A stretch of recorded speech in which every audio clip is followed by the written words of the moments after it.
too long. You live in a darkness for 2 years. And we are not But this is a comfort to a food. We want light.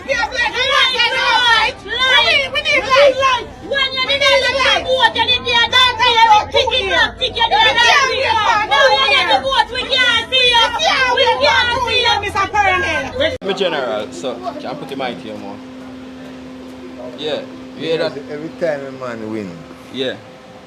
No, we can't hold it down. So No, man, you're not going to hear if you hold it down, so. Me say, every time me hear say man win, a man kill one cow and curry off and bury off.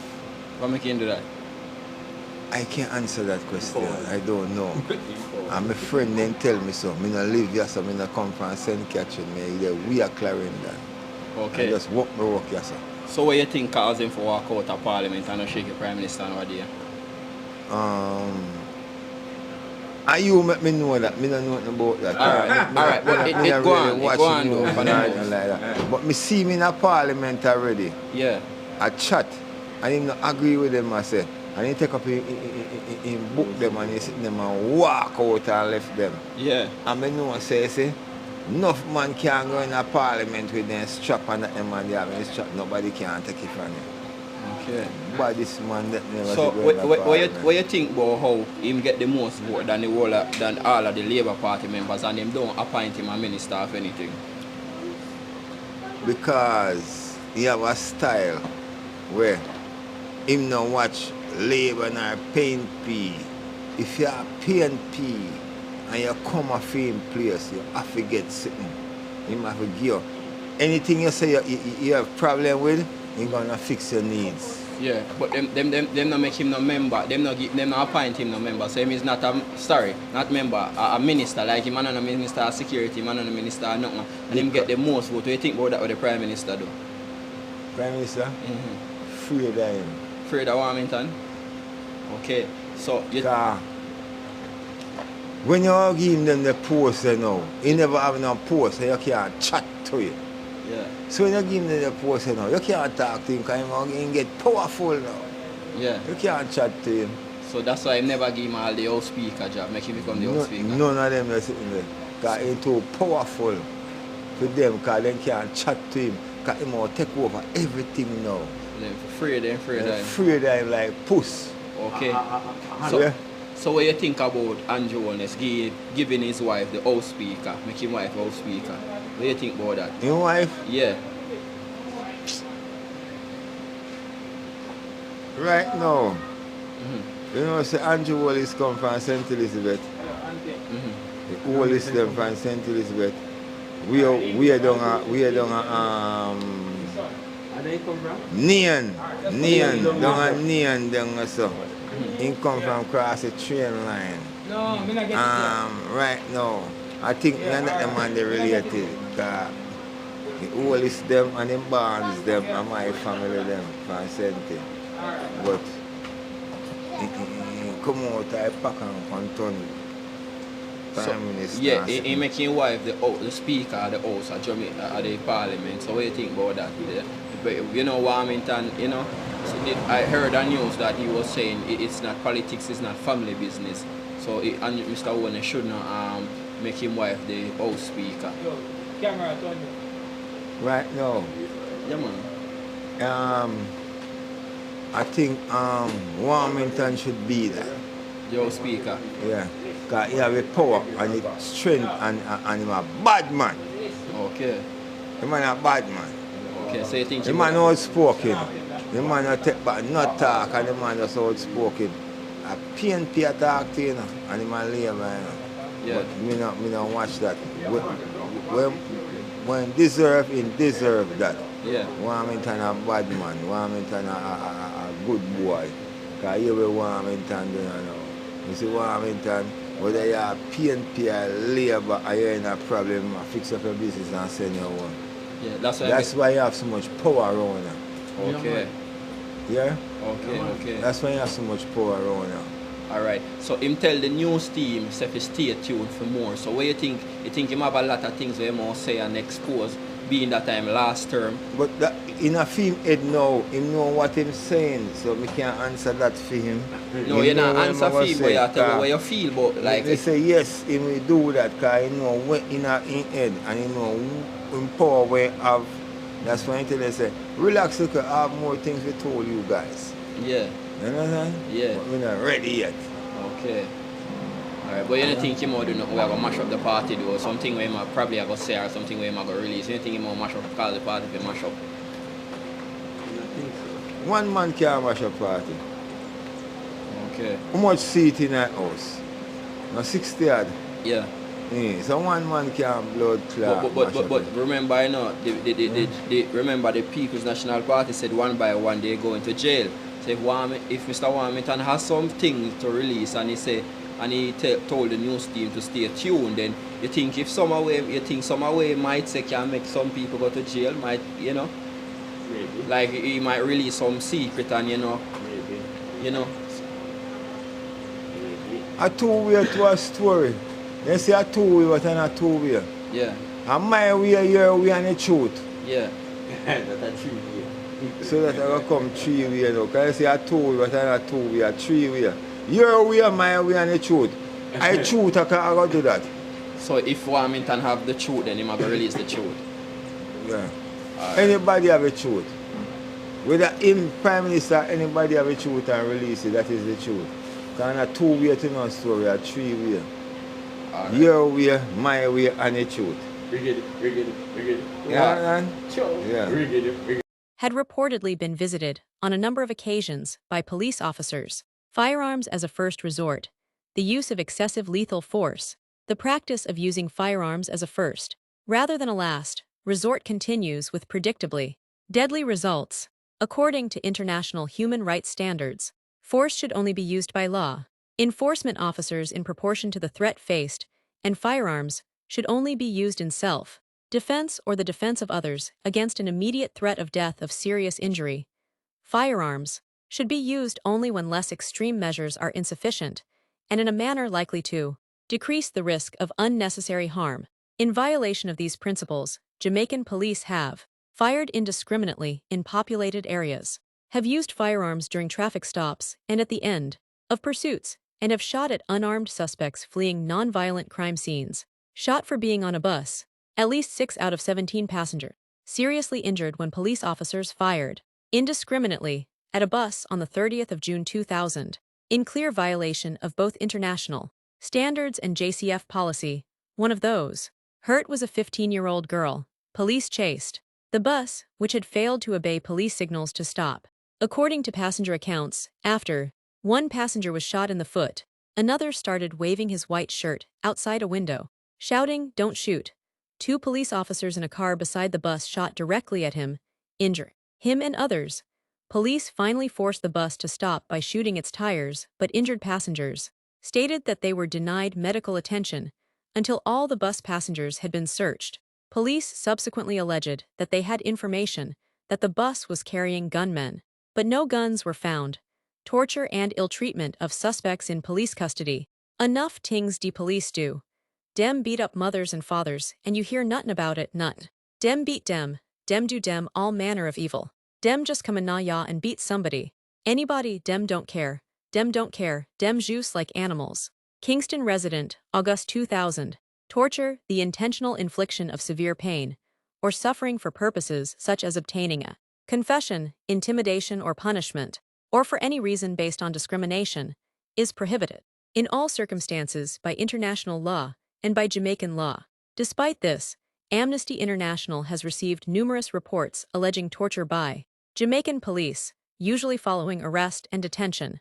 Documented methods of torture have included beatings and burns, as well as the application of electric shocks to the body, attempted strangulation, mock executions, and rape. Police have also failed to protect detainees, including children, from violence at the hands of other detainees.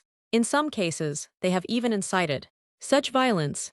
The victims of torture and ill treatment by the security forces are predominantly young, poor, black men from urban areas and criminal suspects.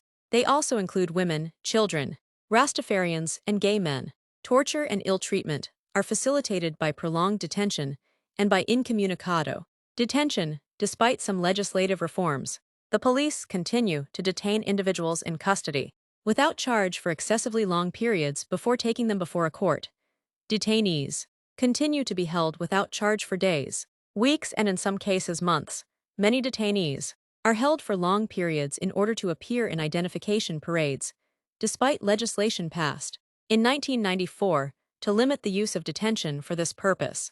Amnesty International has also received reports of individuals being held for extended periods, often of a week or more, in incommunicado detention. In such cases, individuals may be transferred between police stations, making it difficult for families and others to locate them. Detainees are often denied access to lawyers, especially during interrogation, as well as to family members and to medical assistants. Neither are they always informed of their right to legal assistance or given access to lawyers. Despite recent legal aid reforms, torture of criminal suspects and witnesses, Amnesty International has received numerous reports of torture and ill treatment of alleged criminal suspects, usually in an attempt to elicit confessions.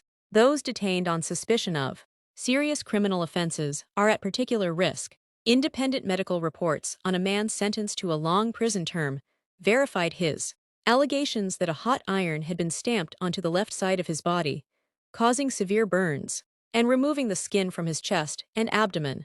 The man, who has asked not to be named, also alleged that he was beaten severely and denied access to medical attention during questioning in Negril police station in August 1997. The man's confession formed part of the evidence that was used to obtain a conviction.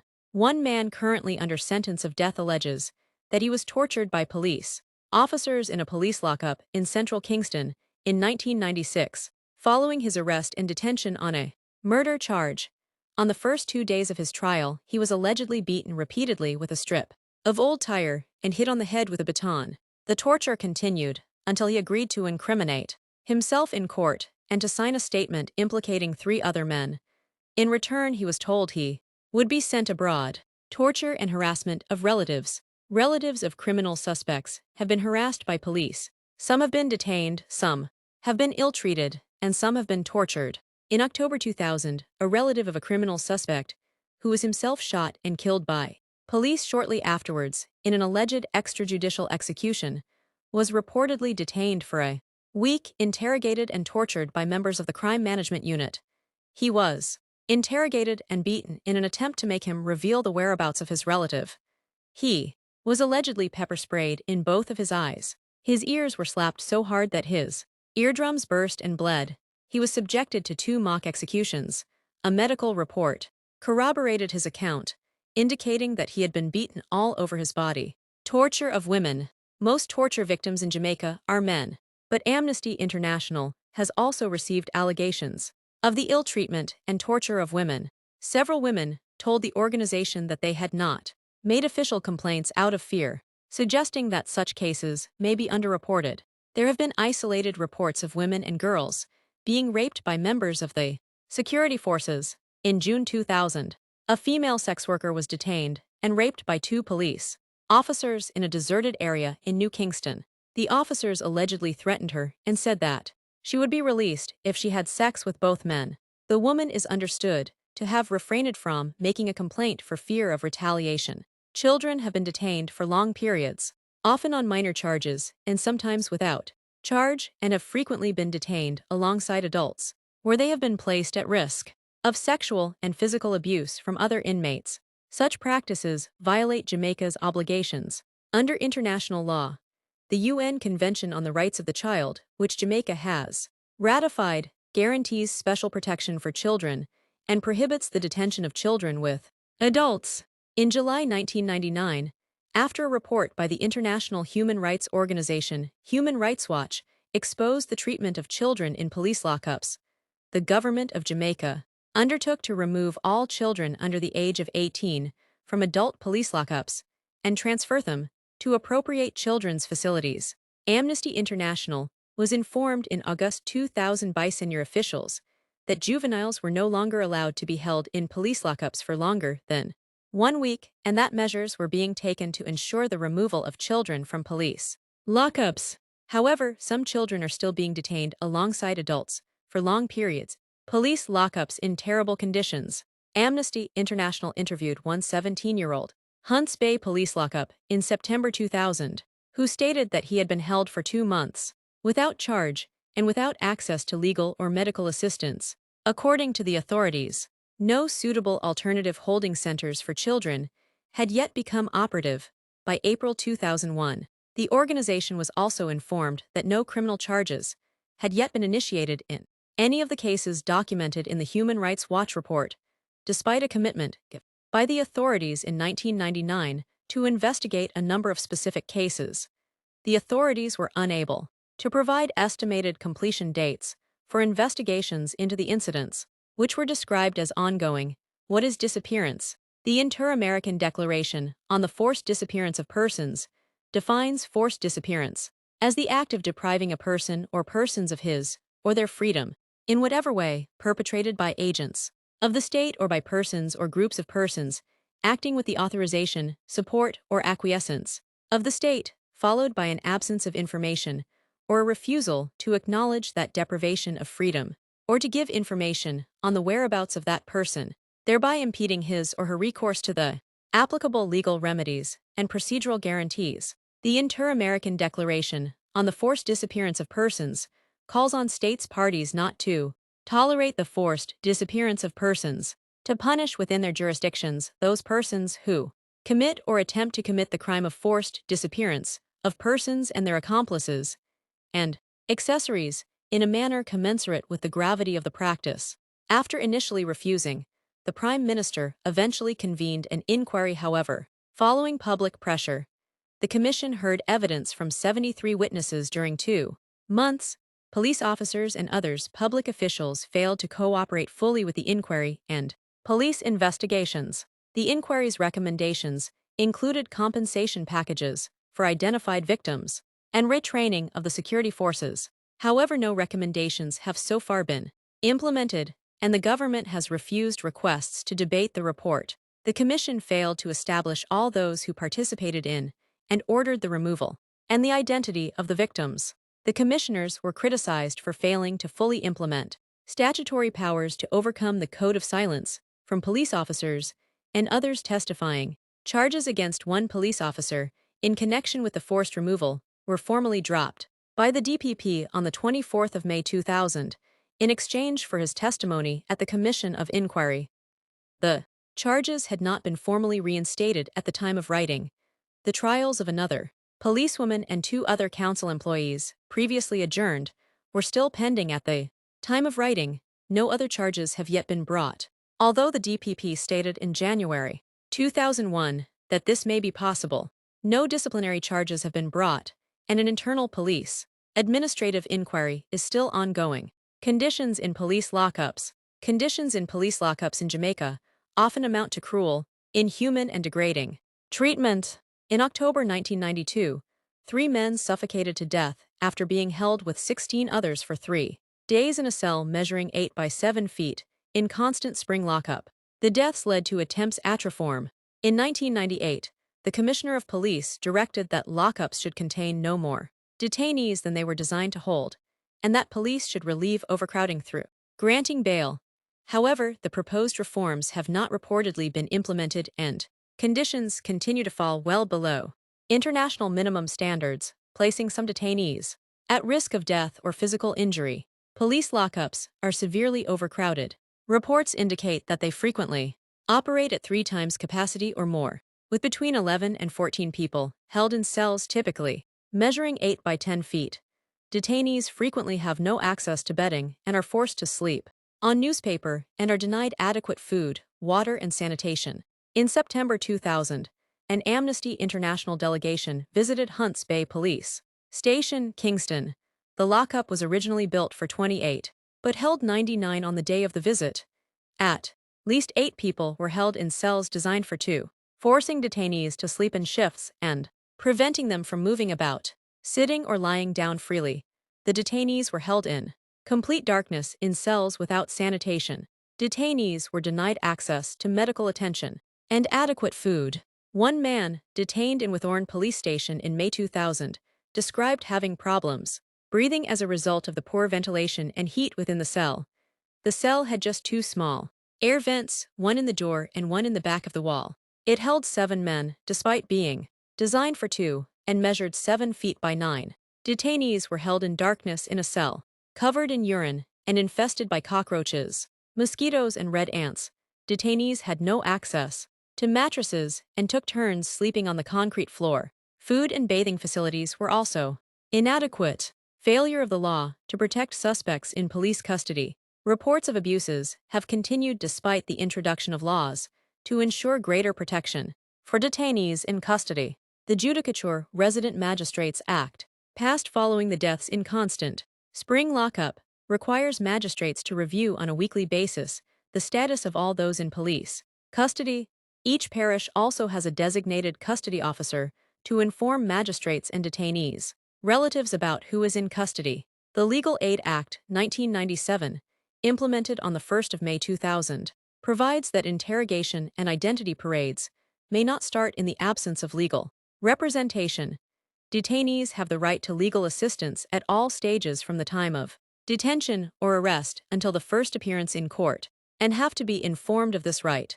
Amnesty International welcomes these measures. However, Jamaican law still does not prescribe time limits to ensure that individuals are promptly informed of the reason for their arrest and detention and brought before a judicial authority.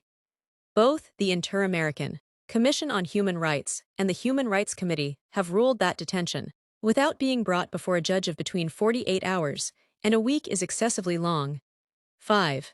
Another crucial mechanism to prevent torture and ill treatment is the keeping of accurate written records of those in custody. Yet according to informed sources, the practice is not systematic in Jamaica, despite the appointment of special officers to oversee custody.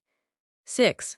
Violaciones by the security forces during emergency MEASURES. In the last few years, the government has once again resorted to deploying troops with police in joint civilian law enforcement operations on grounds of maintaining national security and fighting crime. Many critics, including high-ranking police officers, have condemned the practice of deploying the army in a civilian law enforcement role. In July 1999, the government established Operation Intrepid in 15 areas of Kingston. The operation authorized the imposition of a wide variety of measures, including dawn to dusk curfews, cordons and roadblocks, and spot searches. By April 2000, there had been a total of 5,934 roadblocks, 10,824 joint Army Police foot patrols, 5,409 joint mobile patrols, 3,242 snap raids, 213 cordon and searches, and 105 curfews imposed. The newly appointed head of the Crime Management Unit announced in September 2000 that such measures Hot water channel, straight to the max. Bring the thing to the people then. Original generous speed. Same way. Man, big up hot water channel, enough ice cream. Yeah man, big up yourself.